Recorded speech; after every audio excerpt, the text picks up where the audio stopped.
Teori dalam penelitian. Pengertian teori.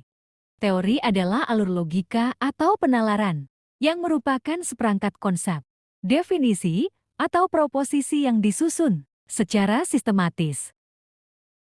Kegunaan teori. 1. Memperjelas dan mempertajam ruang atau konstruk variabel yang akan diteliti. 2. Prediksi dan pemandu untuk menemukan fakta, yaitu untuk merumuskan hipotesis dan menyusun instrumen penelitian. 3.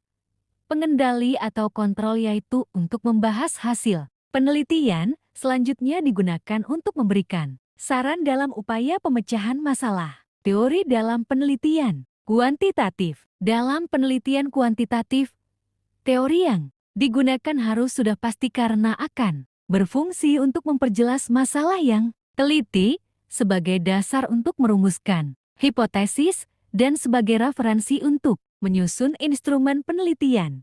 Teori dalam penelitian kualitatif. Dalam penelitian kualitatif, teori digunakan untuk memandu pemahaman dan interpretasi data. Teori tidak ditentukan di awal tetapi dikembangkan selama proses pengumpulan dan analisis data.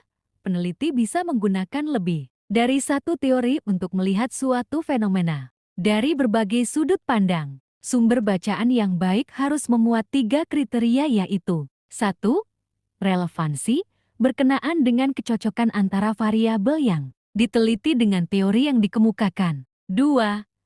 Kelengkapan, berkenaan dengan banyaknya sumber yang dibaca. 3. Kemutahiran, berkenaan dengan dimensi waktu.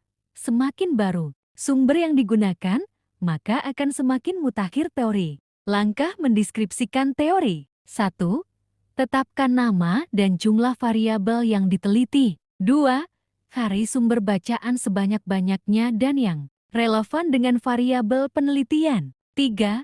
Cari definisi dari setiap variabel yang diteliti. Bandingkan antara sumber yang satu dengan yang lainnya. 4. Deskripsikan teori yang sudah dibaca dalam bentuk tulisan. Sumber bacaan yang dikutip harus dicantumkan. Contoh penulisan. A. Landasan teori. Pertama, perilaku konsumtif. Ya. A. Definisi. B. Indikator. Dan seterusnya. Yang kedua, literasi keuangan. X. A. Definisi. B. Indikator. Dan seterusnya. Hal-hal yang harus diperhatikan. 1. Penulisan kutipan dapat dilihat pada buku panduan skripsi panjang-panjang tinggi gaya selingkuh terlampir. 2. Referensi yang digunakan bisa berasal dari buku, jurnal, laporan keuangan, hasil survei, data B panjang S, dan lainnya. 3. Dalam landasan teori yang disajikan variabel Y terlebih dahulu, baru kemudian variabel ke-10. 4.